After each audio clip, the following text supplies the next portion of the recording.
welcome to Conscious Pathways, the podcast where we explore the intersection of education and social justice through transformative conversations. I'm your host, Brittany, and I am so excited that you are joining me for quite another episode of Conscious Pathways. Today I am joined by Dr. Tunette Powell, who is a mother of 3 boys, an activist mama, equity practitioner, and storyteller who has published several books and papers on issues of community, race, racism, and self-induced collective trauma. Dr. Powell is a director of parent and family-centric partnerships at the Children's Equity Project at Arizona State University. She currently serves as a board member of the Youth Mentoring Action Network, a youth-building organization facilitating transformative mentoring, education, and wellness opportunities for young people across the globe. Dr. Powell, who earned her PhD in education at the University of California, Los Angeles, UCLA, has committed her scholarship and advocacy program to disrupting system-induced collective trauma and centering struggle and joy in historically and contemporarily marginalized communities. My conversation with Tunette was so empowering and beautiful. We talked about freedom dreaming. We talked about the state of education and what we imagine the state of education will look like in the future. We talked a bit about punitive discipline practices and the origins of that. Y'all know I love talking about punitive discipline practice and why it's wrong. So I'm surprised we could fit this whole conversation in an hour because I just got so excited about every little topic we brought up. She's so knowledgeable and just wonderful. So I'm so excited to share this conversation. So let's jump into it. Hello, and today I am joined by Dr. Tunette Powell. Welcome to Conscious Pathways. Yes, thank you. I'm glad to be here. I'm so excited to have you here. I was doing all my research, so I was looking at your background, what you've studied, the things that you've done, and you are just an amazing human being. And I'm so excited to just talk to you and hear your insights and share your thoughts with my audience. I'm so stoked. Yes, thank you. So one question I always ask my guests is, how did you get your start in education and who was your inspiration? How did we get here? Yeah, I love that question. I think it's such a powerful question. And I want to begin saying that, I think that I was in education before I give you this starting point. But I think what kind of just immersed me in it, where I knew this was the path, was my oldest 2 sons. But I should add that before their lives intersected with mine and we found ourselves in education, I was early career, thought I'd be a journalist. And on the days that I was off of working as an editorial assistant at a newspaper, I would substitute teach. And I absolutely love substitute teaching. I would go into alternative schools and schools where they had deemed the students as bad and at risk and all of these things. And it was the best setting, the most perfect setting, that it was filled with so much love and energy and joy. And so I had a passion then, but I was still dead set on something else, that I would be doing something different. And what ended up happening was I was kind of in the nonprofit world doing things that were close, connected, and related to education. And one day I got a call that my oldest son was being suspended from preschool, and it shook my life up. And shortly after, I got a call that my middle son, they were both 4 and 3 at the time, was being sent home from preschool. And again, you have this moment where you remember it as if it was yesterday, and you know that your life will never be the same. And so for me, when my kids were suspended in 2014, I knew how to write, right? That was my skill. I talked about, a career in journalism. And so I wrote about my experience of having young children, young Black boys that were being sent home and suspended from school. And since then, I've never looked back, because I learned that this was something that was happening all over the country, right? To young Black children everywhere, in every pocket and part of the United States. And the journalist in me, right, the storyteller in me, knew that you couldn't simply just look away and figure it out for your kids. I had to figure out, how are we going to eradicate the disparities that we were seeing? Yes. And exactly as you mentioned, this happens all over the United States, and people are becoming more aware of the concept of the school to prison pipeline, and they're becoming more aware of punitive practices in education. And so it's still fairly new in like the sense of like the common knowledge of this topic, but a lot of people, when I talk about it, that this extends to preschool, that we're seeing preschoolers who are at their youngest 2 years old, right, for preschool, getting suspended and expelled from schools at these exorbitant rates, right? It's disproportionate to their total Yeah. population. um, and the frightening Yes. thing is that we do have data that shows that this is happening, but the frightening thing is like we only have so much data, right? So it's only looking at a certain subset of Right. preschools, right? So where we can get that data from, usually state funded or Head Starts, but there are a bunch of other schools that we're just not getting that data from. So how deep does this really go? It's yes, Yeah. yes. Yeah. It is so deep. It's so deep. Yes, yes. It just, yeah, it runs so deep. And it's like, I love hearing other people talking about this too, because again, we need to get, like, as you said, we need to storytell this. We need to bring this out and elevate this, because there are so many families that deal with this. And, what do we do after that? What happens to these students after that fact, right? Yeah. Mm-hmm. Yeah. And we leave, I think one of the things that stands out to me in the work that I've done since that Mm-hmm. happened to my sons was this idea that we kind of just make parents, and families believe that they're the problem and their children are Mm-hmm. the problem, right? And so they don't see that data Yes. oftentimes. They don't have access to some of this high level data that's coming, even with, even though it's not enough, the data that we have, it doesn't typically make it to the ground and into communities. So you're left to blame Yeah. yourself and blame your kids. And what does that create in our communities and in our homes? And I think, Mm-hmm. that's one of the most damning things for me is just this idea that people are in this space of shame and they feel powerless, um, and we know that it's not about one Mm-hmm. individual family or child as a problem. There is a problem with this Yes. system, and I think making sure that families and communities know that we affirm that we continue to get these stories Mm-hmm. out there is It incredibly is. It important. is. And being able to see more of these stories, like you said, families don't just think it's just me, or there's something wrong with me or my parenting, or something wrong with my children, right?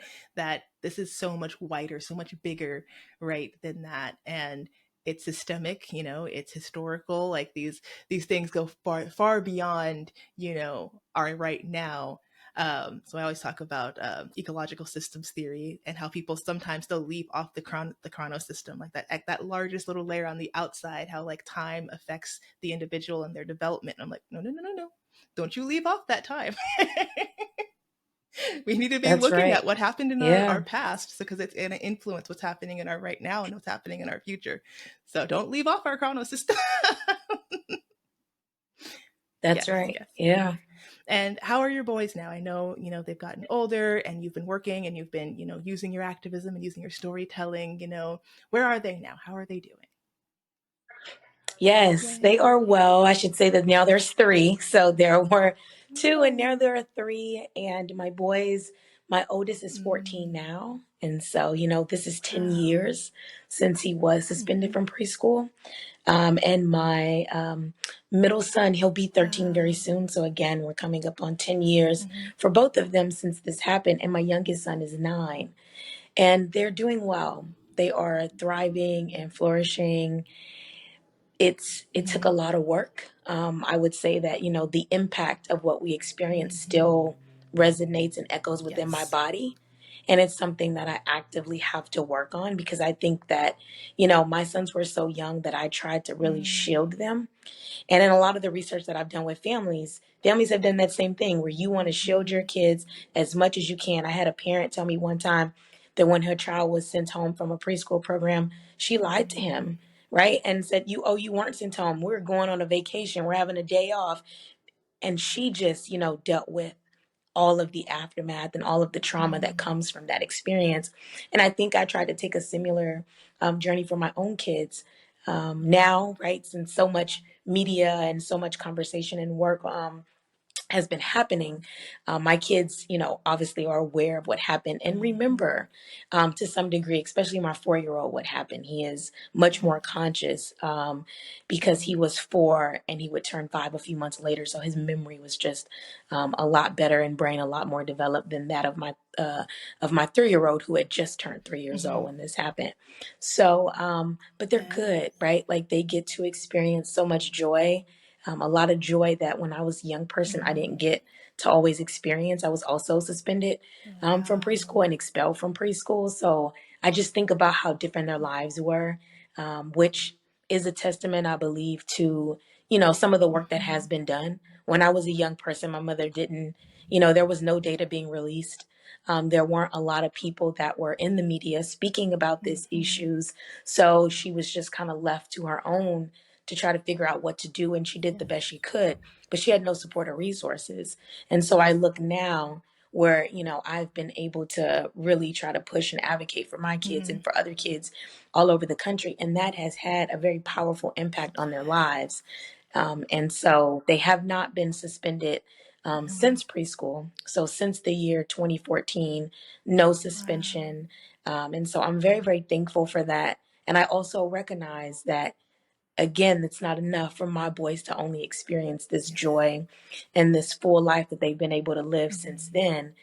We have to make that so for families everywhere. Every Black boy, every Black girl, every Black child deserves to grow up with innocence and joy and curiosity. And so, I mean, the work Yes, yes, continues. it does. That makes my heart so happy. Thinking about my experiences in school growing up and being in, very predominantly white spaces and what that felt like for me and my identity and the perception of me from my teachers and how that was impacting me as well. So that makes my inner child feel very warm and happy. So thank you. Yes, it makes my inner child. There is healing Yes. for all of us when our kids and the young people coming, Hmm. after us have these great experiences. There's been so much So healing much for me as healing. well. And it just, yes, I love seeing just our blackness being affirmed, our culture being affirmed. There's still a lot of work to do, as you and I both know, as we're both in this space of working Oh, towards, yes. the future that we know Yes. that our children need and deserve and our teachers need and deserve. But it Yes. does feel good to see those like positive moments of like, okay, we're doing work. It's happening. And I Yes. should say, I didn't say that this journey's No. been easy over these past 10 years since Hmm. 2014. They haven't been sent home Hmm. or suspended, but, to be a Black mother of Black young Yes. folks in this country is to be, to kind of wordsmith a little bit of James Hmm. Baldwin, you're constantly enraged, Yes. right? Like you're always working. You're always, it may not be suspension, it may be a curriculum thing, Hmm. right? It may be the way that it may be language and the way someone is talking about your Yes. child. So that continues. I mean, people wonder why I'm counting down until they're out of these school systems. It's not because I want them to Hmm. grow up. It's because it's It exhausting. is. So there are, might not be the traditional school to prison pipeline stuff, but there's all these things that are intertwined and in between that are trying to take Hmm. the spirit out of our young folks. And so Yes. I think, you know, it's been a 10 years of a lot of work. I think, at home is where I get Hmm. to see all of the joy. And, right now, sometimes you got to take the systems as they are while you're actively Hmm. working. But they are Yes. full. They are, their cups are being filled every day. And it might not always come from educational spaces. So we've been very Mm. intentional. They've had some good educational experiences, some trying educational experiences. We've tried out a lot of different things. But I think the main thing is that we've been trying to cultivate so much love and joy in our Yeah. home and in our community. And I think that's really where I lean when I hear how they're doing. I don't always think about school, Yes. but I just think about who they are as whole individuals outside of Mm. school. Yeah. Yes. Yes. Yes. And that connects a lot with a book that I remember reading from Bell Hooks, who's just I love her writing. Uh, Adore. Bell Hooks, Yes. my favorite Yes, writer. yes, yes. So much Yes, Bell Hooks is just favorite. on the shelf behind me. But she does have that community of hope book, that kind of pedagogy of hope. And it does go into those spaces that Mhm. we learn from, but might not be traditional classroom settings, and they might be within our community, they might be Yes. at a church, they might be at peer groups, they might be Yes. drama club. Like there's so many other spaces that we do get our learning. And Mm-hmm. I come from a background of early childhood education, so when I think about success in early childhood education, I'm looking at their social emotional skills. I'm looking at, do you have empathy, Yeah. compassion? Can you socialize with other children? I could genuinely care less if at the end of your preschool experience you can write your name. If you can do that, amazing. I love that for you. But I Yeah. am more Yeah. concerned with, how are you as a person? And how are you Yes. socially and Yes. emotionally? And sometimes that gets a little bit lost in our very traditional K through 12 system. There's a lot of things that teachers have to focus on, and a lot of testing and test scores and curriculum, and there's just so many things that teachers have to do, understandably so, right? But then we Mm-hmm. lose some of those elements of our personhood, and a lot of times that comes from our Yes. extracurriculars, our things that we do outside of that. It's unfortunate that it has to come from that, right? In Absolutely. my reimagined world of education, right? It's incorporated into our education system. But right now, that's not a thing That's that's right. happening. Yeah, and teachers have those same sort of Yes, reimaginings, right? yes, Those freedom dreams for education. yes. I do a lot of work with teachers, and in my work with teachers, like teachers always give Mm-hmm. me hope. We just have to somehow shift away from politician centered Yes, education, because that's what we yes. have.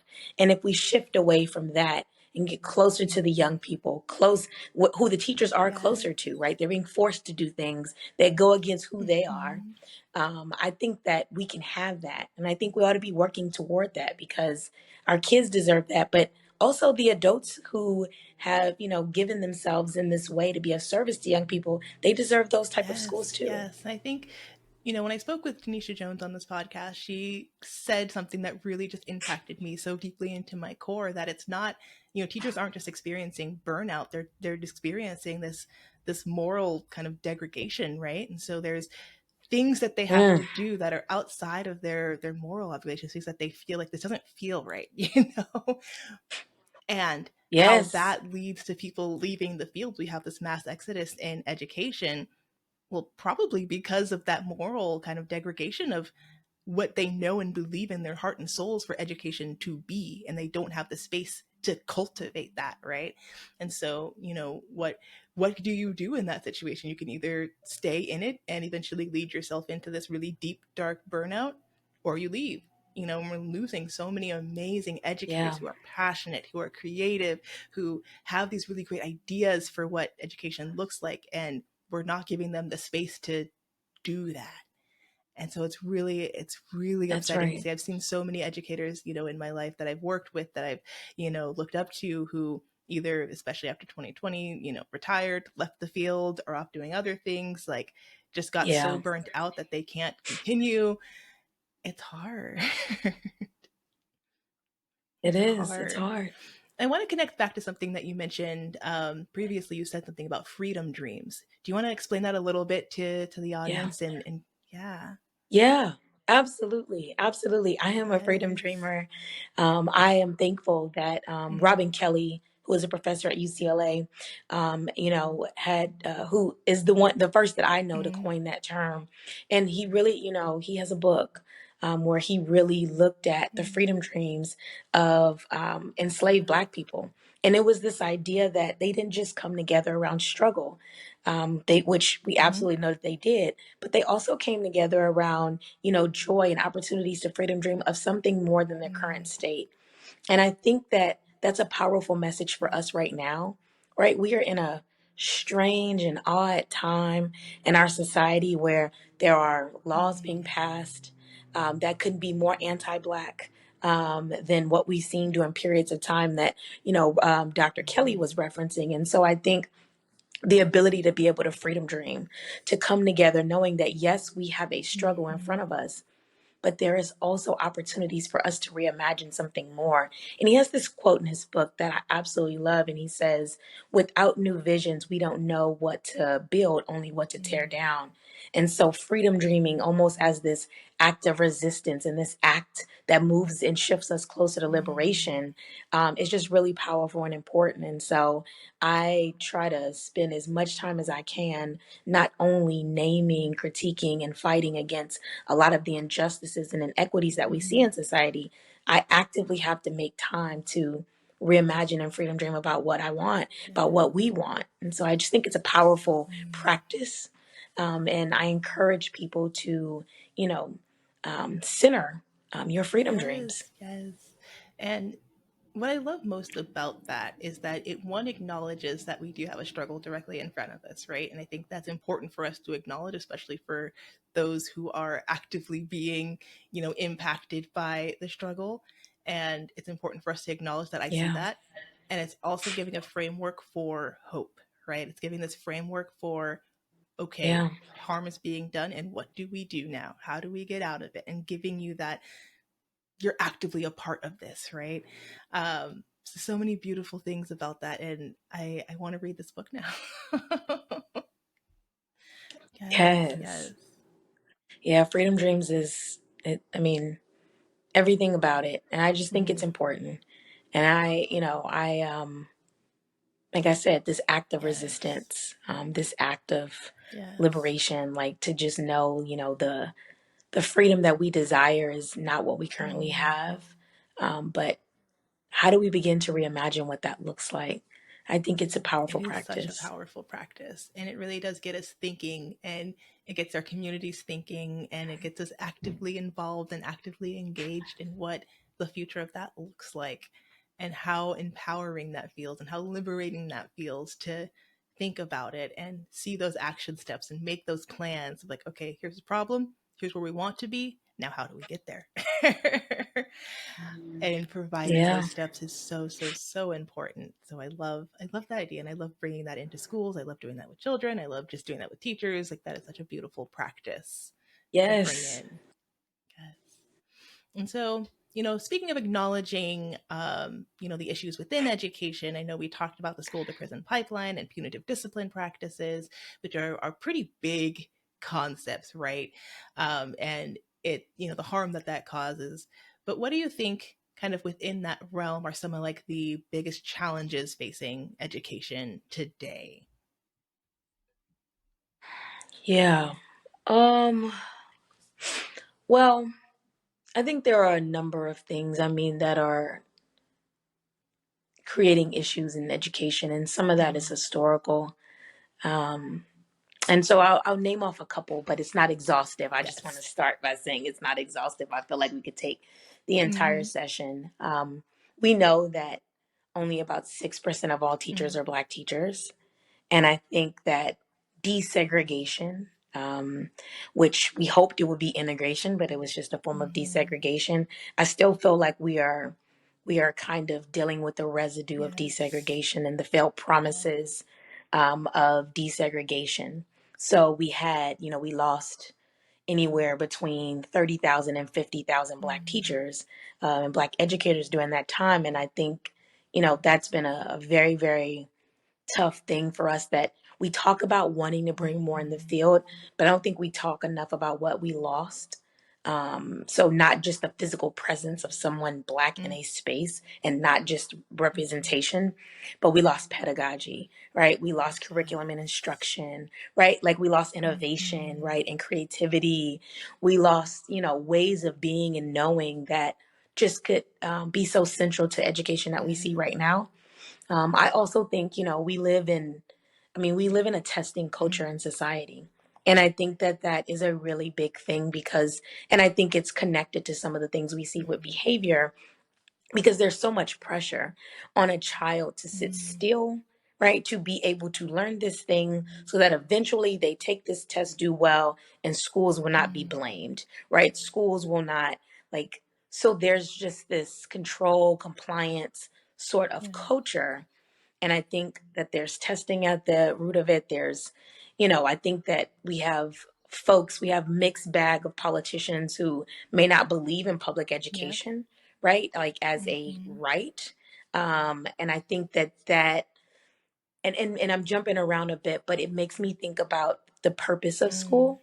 And I think we're at that place again, like we've always been thinking, the purpose of school, the purpose, if we think about the purpose of a lot of schools, and programming that was for blacks, for black people before desegregation, it had this communal piece, right? It had this liberatory piece. It was this, if you learn this, like you're unfit to be a Yep. slave, Yep. right? Like there was, you can lift your community up, like you can do these things. If we go back to pre-colonial Africa, right? Like, and all around the world, like we can see at the purpose of education. However, colonialized, United States, education had a very Yes. different purpose, right? It was not at all connected to the indigenous folks of this land. It was not connected at all to, pre-colonial Africa. And so you saw that it was, you know, wealthy white males being able to be educated to do some things for their, for their Mm-hmm. lives and their families.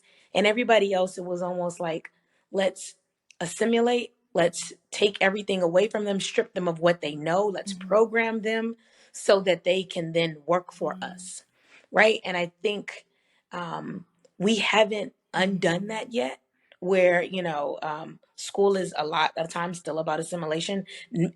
Not at all comparing it to Indian boarding schools, as we know that were so Yep. harmful and traumatic and toxic, but we still see things where we have hair, right? Like, I mean, speak about, the state of Mm-hmm. Texas right now, a state that Yep. has the Crown Act. There is a black boy that has been missing a Yep. lot of school because of his natural hair. Like, so again, you still see residue of that history where it's still about control, compliance. His hair is not a distraction. It's not bothering anybody. It's beautiful. My son has very similar Mm-hmm. hair. So again, like you still see those things. We see Yep. attendance laws, right? Very similar to again how we did where it was forced upon you to send your kids to a form of Mm-hmm. schooling or pay a fine, be in trouble, Yep. whatever it was. And we continue to see those very things. So I think we are obsessed with compliance and controlling some of these things, and that's how we get school to prison Yep. pipeline. That's how we get burned out Mm-hmm. teachers, right? Because it's not really about the profession of teaching. Like you're closer to cops and security guards and some Mm-hmm. of those other things that you didn't Yep. sign up for that, right? And so, and right, like, and I think if those are some of the challenges that I see. I mean, of course, we got book Yeah. bans happening right now. We have, curriculum being Mm-hmm. changed. Like it could go on and on and on again with all of the challenges. But I think at the root of it, it's about assimilation, control, and compliance. And I think we have to be willing to reckon with those things if we want to see anything different. Yes. So much of what you said was so just right on cue and so amazing because it's at the heart of it, that is what it is.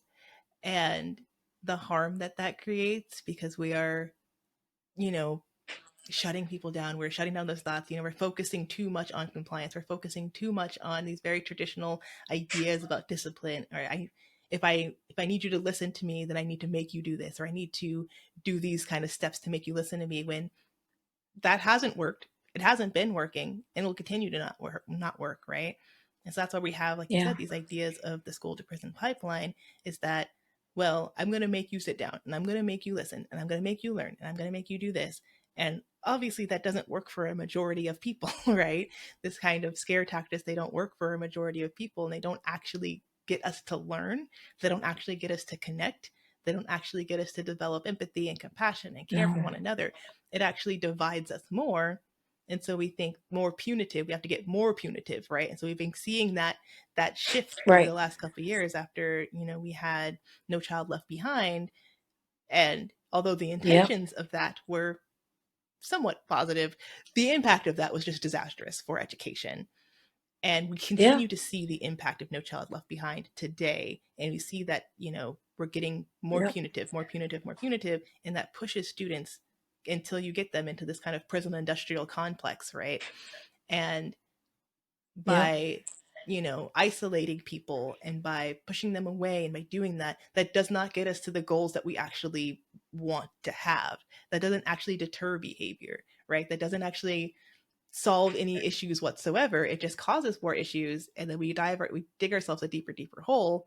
And don't even get me started on the prison industrial complex, because that's just a whole other thing that's Whew. just upsetting in Yeah. its own nature, right? And so it's, you know, fueled by capitalism. It's fueled, like people make, but companies make so much money off of Oh yeah. prisons, right? And so that's why they thrive. And it's under this guise of like, oh, it's for safety, It's like, it doesn't keep anyone safe. In fact, it jeopardizes our health and safety more. So,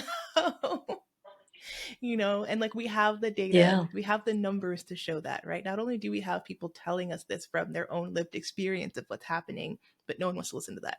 We have actual data that shows us that this is not working, but that data doesn't make us money. So it's a whole other thing. Yeah. Yeah. And so yes, it's very upsetting. But so in terms of those issues and those challenges that we're seeing, through your kind of research that you've been doing and the work that you've done, what are some ways that we are overcoming this, or some actions that are actually kind of being working in communities? What's happening and what's working? Yeah. I don't want to be cynical, but I mean, it doesn't matter what Yes. state you are in. It doesn't guarantee that you're going to Mm-hmm. be in a perfect place, right? Like we can look at a state like California, who, traditionally has had pretty Mm-hmm. progressive leadership that is really trying to think about, wants to do better by Yes. education, wants to see, communities having access to Mm-hmm. those basic needs, but continues to Yeah. struggle, right? Like still. So I do think state matters a ton, especially when you think about education and the power of states. But I will say that, I've been working on a new project. We're thinking about an ideal Mm-hmm. elementary and just really focusing in on the early grades and thinking about like, not as a cookie cutter or a one Mm-hmm. size fits all, but like, what are some of these ingredients of an early grade elementary school that really centers like who students are? And that's from everything of thinking about like the physical design, right, Mm-hmm. of a school. They shouldn't look anything like prisons. They should look much closer to children's Yes. museums, right? And so again, like thinking about the pedagogy, the vision and philosophy, right? So again, getting to the core of the purpose of what schools were created for. So we've been working on this project for the past year or so, and now we're starting to look at like what are some of the district level and Mm-hmm. enablers or state level, and really starting to kind of fold out like what will it Mm-hmm. take for us to move toward this more equitable, hopefully at some point Yes. liberatory sort of education for young people. And I think it's a combination of things. I think number one, I think that we need people who are, in public office that actually care about public Yeah. education. And I will say, like, I've worked across school Mm-hmm. contexts, right? I've been in independent school settings, I've been in public school settings. So this is not a war of private, traditional public or charter. This is saying that if we have a strong public education Mm-hmm. system, every other form of education will also Yes. be strong. So, like, be where it makes sense Mm-hmm. for you to be. And also see that building up public education ought to be a civil right. Like it ought to Yes. be, it is a public good. It's something that we absolutely must Mm-hmm. have. So I think getting people in public offices who feel that way, and I don't want to be that, that person that's telling everybody, we got to vote, we got to vote, we got to do this. Yeah. That's a part of it. Um, and it's not complete because we also have to put people in positions where they can run and be elected. Yes. Because, right, like sometimes our options, right? And, again, like I don't want to get on a whole rant about Mm-hmm. politics, but we need better Yeah. people running, right? Like and I'm talking about everything from, school board on Mm-hmm. up. We need better people running. And I think, that takes Yeah. money, right? Like elections all over are incredibly Yeah. expensive, even for school board, which is always an interesting Mm-hmm. thing to me and sheds light on just how political education is. Yes. So that's number one.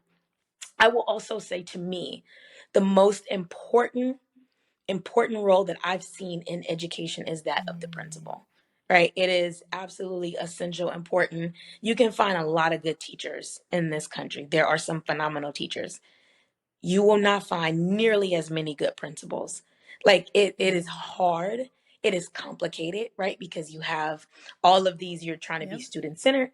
You want to Mm-hmm. please families. You want to please teachers. You want to please other workers who are Mm-hmm. not teachers, right? Like you got to please the districts. The districts got to please states. So it is incredibly demanding, but we got to start fostering better principles. And we Mm-hmm. got to look at those examples that are just extraordinary and not just say, here, you win an award, but like, how are we using their expertise and centering their expertise to cultivate more excellent principals?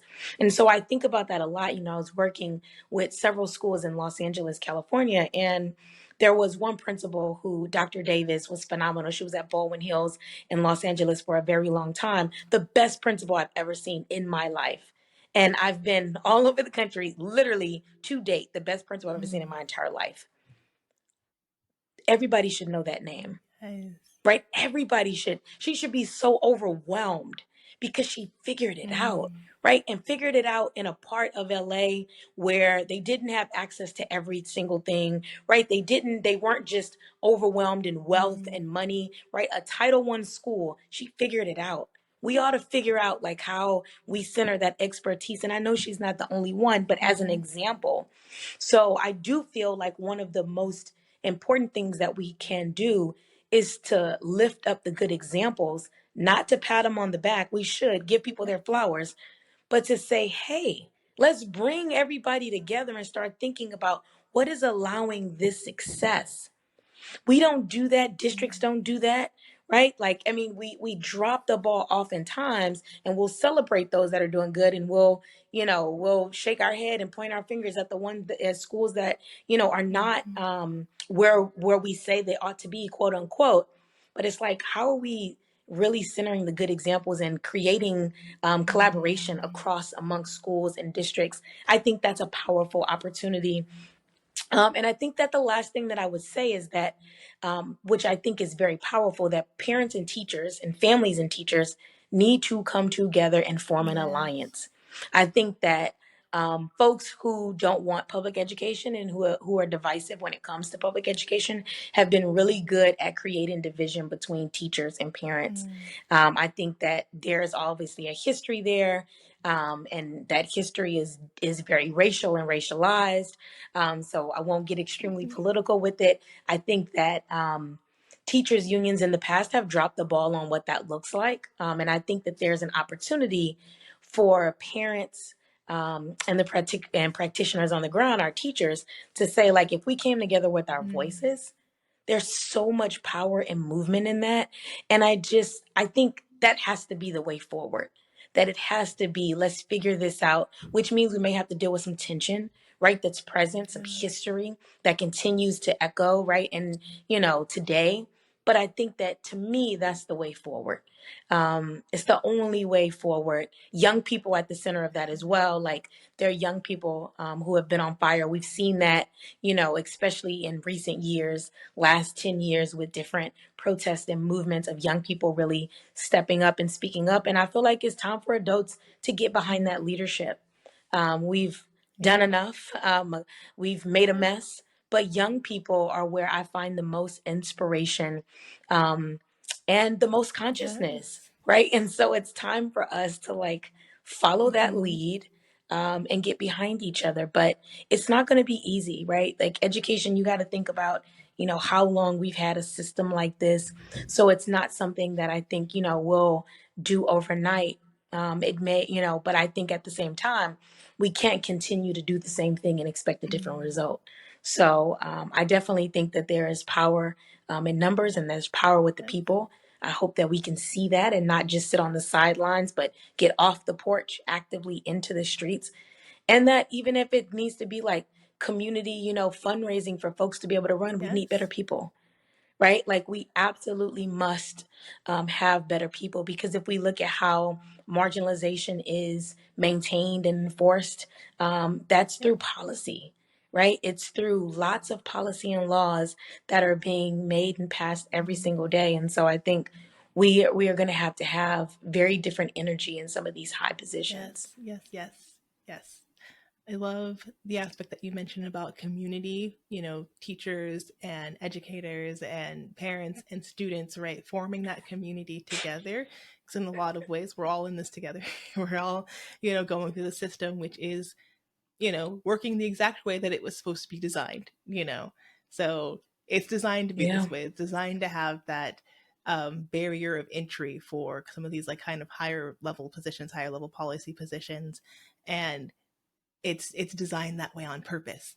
And so when we form community together and when we work together for that common cause, it can kind of help us to get liberated and get beyond some of those barriers, right? Because we do need, we need more thought within our school boards. We need more thought and we need more diverse voices within, higher education and within, admin positions, right? So, you look at again the data, you pull that up and you see that there's a lot of, women identified people who identified as women, and there's a lot of people of color within education, especially early childhood. There's a lot of Oh yeah. women of color within early childhood education, and especially K through 12 education. It's a Hmm. lot of female teachers. But then you look at the divide of admin positions, right? So principals, vice principal. At the higher Yep. level you get, it's where did all these men come from? Yeah. Yeah. Ah, superintendents. Where did all these men Where'd all come these from? men come from? Y'all got time to Yeah. be a superintendent. Because like Yeah. I'm working with all of these really amazing Yeah. women, working with all these amazing young people, and I'm like, why are all these men up here? If all of these women are in the field, Yep. where? Yep. Board Yep. members, superintendents, they want to be the one telling you what to do Yeah. and how to do it. But I'm not, but not, not doing it. Hmm. I agree. I think it's very interesting when you Yes, see the that data tells data. a story, and again, us with our lived experience, we see it and we can point it out like, hey, this ain't right, right? But sometimes they're not listening unless they see like the actual numbers on the page. Like, wow, this is a lot. It's like, yeah, we've been saying that for a minute here. Yep. But yeah, when we are able to form community and band together, and especially as you mentioned with those youth adult partnerships, they are tricky, right? Because when as we get older and we are working and we're learning about bureaucracy and we just kind of know how things work, and it sucks that that's just the way that things work sometimes, but you gain that understanding and you start knowing how to navigate the bureaucracy, knowing how to navigate certain things just as you've had more experience doing those things, right? But our youth bring so much fresh voice, fresh ideas. They bring so much beauty to the conversation, right? So just because they lack experience doesn't mean that they don't belong still at the table with us, because they have these amazing ideas. They have this, this freshness about them. They have all this drive about them that hasn't been, chiseled away by bureaucracy in the same way that as we get older it does. Yeah. But forming those partnerships between youth and adults, they're tricky and there's a lot of things you need to navigate, but it forms such a beautiful partnership where we're elevating these really great ideas and we're working with them through our experience of like, okay, you have these ideas, this is the steps that we go through to make that a reality, or this is who we need to talk to, this is where they need to go, this is the partnerships we need to make. And we can see some really beautiful shifts in education when we do that, right? Because this is the future that we're going to be Yeah. leaving them, for the most part at the end of the day, right?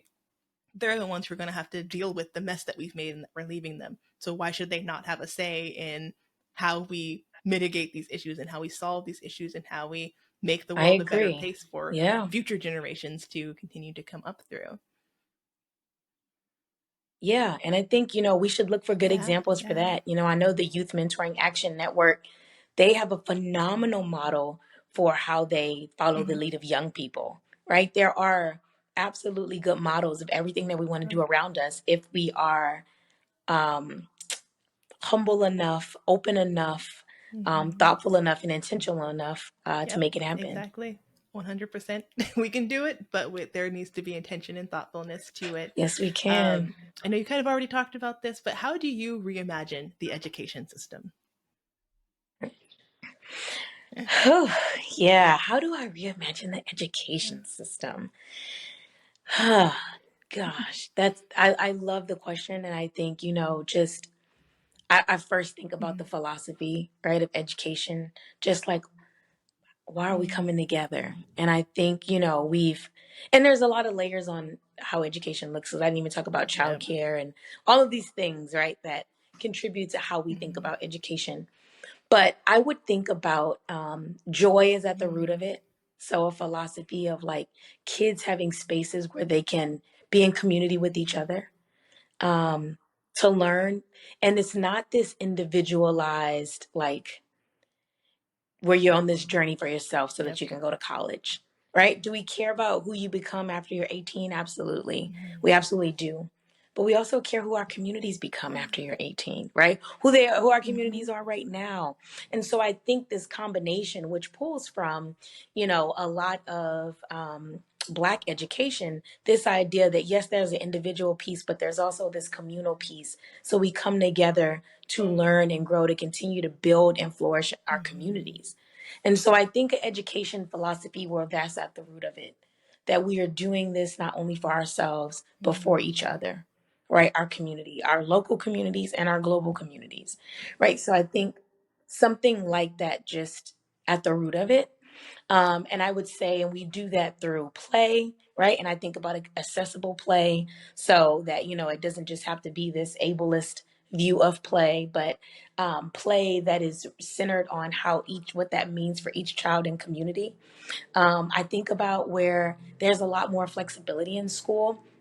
I think, we are a really attendance driven, we still give out who got perfect attendance and all of these things. And it's like, no, like who came to school whole today? Who felt well, right? I think about that, education. So I see where, there is this kind of mix and like, yes, you want kids to be there when it makes sense. And if there's, if there are things that are keeping kids from coming to school, we know those things, right? We work together. There is a community feel. And so I guess to not like list every single aspect because I could, I think it's this communal piece that's missing from schools, that like everybody has a connection to it, that's a part of the community, whether you have children of your own or not. You feel that it is this place where learning takes place, and learning doesn't just look like I'm taking a test. There's not just one form of assessment, right? We think about how everybody learns best, what environments teachers teach best in, where we have the audacity to think about grades in different ways than we do. We think about different grade levels in the way that we do. I just think it has to be a humanizing thing where, there are places, if we think about, I have 3 kids, so there are times when I can tell they can be sleeping tired. And I'll say, hey, we're going to Six Flags today, or we're going to Mm-hmm. SeaWorld today, or we're going to wherever it is today. And they're going to jump out of bed no matter Yeah. how tired they are.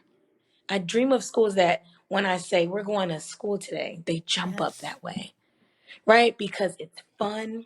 Yes, they get to learn. Learning Yes. should be fun. They get to be in community with people. They get quality food, that matters and means something and is good for their bodies, Mm-hmm. right? Like so, and there's just a slower pace. Yes. We get to slow down, right? We get to feel good in the space where families know, like, you can sit out and hang out and there's greenery Yeah. for you, and there's a yoga mat over here and over there if you want, or if you gotta go, right, because you gotta work or you gotta do whatever, like, we'll see you when you Yeah. come back.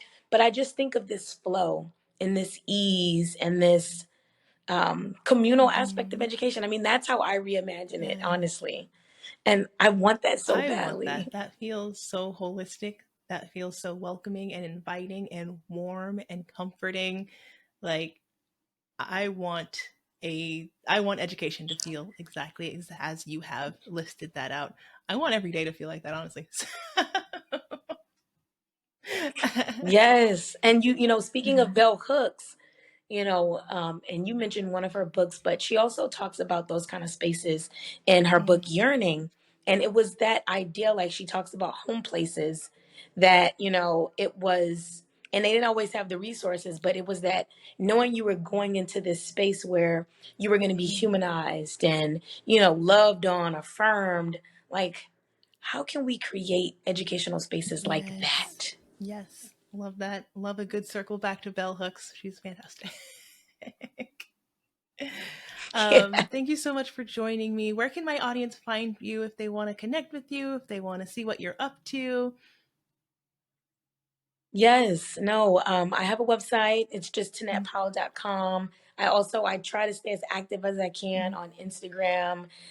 So it's just at Tunette Powell. I'm on Twitter and, Yeah. a bit. It's not the most place to stay updated, but I just kind of tweet thoughts, feelings, things like that. But Instagram is probably the place. I'm also, anybody can look me up and find my email. Like if you are on my website, I'm always happy to engage beyond some of these social media ways of engagement. And so, always happy to have a conversation. So, you can feel free to email me there. If you are a parent that's listening and you're having an experience with your child, or a family member that's having an experience with your child and you want support, like reach out to me. I really believe in the spirit of Ubuntu. I am because we are. And I think that any way that I can help or connect you with someone that's closer to where you are, like I'm here to do that. And I'm always here to do that. That's my life's work. So, and I just want to lift up all the parents who may be listening as well, because to be raising children in this state, in this space, and like when I say state, I don't mean the physical state, but like the state that we are in and have been in, is no easy feat. And it is a revolutionary act to be raising, especially, kids of color and kids that have been marginalized, whether, for any of their social identities. So I just want to lift up all the parents. Thank you so much. And I love the connecting back to community and connecting that. I just really appreciate you for coming on to Conscious Pathways and sharing all of this amazing thought that you have. It was such a great conversation, and I just can't thank you enough. Yes, thank you so much. You're doing Thank you important so work. Thank much. you. Thank you so much for tuning in to another episode of Conscious Pathways. Don't forget to like, share, and follow Conscious Pathways wherever you get your podcasts. And don't forget to leave a rating or review. It really does help the podcast to grow and reach more listeners just like you. Feel free to follow me on social media. I have Conscious Pathways, conscious.pathways on Instagram and TikTok. If you're curious about other topics I talk about, you can look me up on LinkedIn, which is Brittany Carey. Or you can find me on YouTube, where I put the video version of all of these podcasts. I look forward to connecting with you. I love hearing your thoughts, your comments, your ideas. So feel free to share those with me. And until next time, don't forget to navigate your conscious journey with courage and kindness. And I'll see you there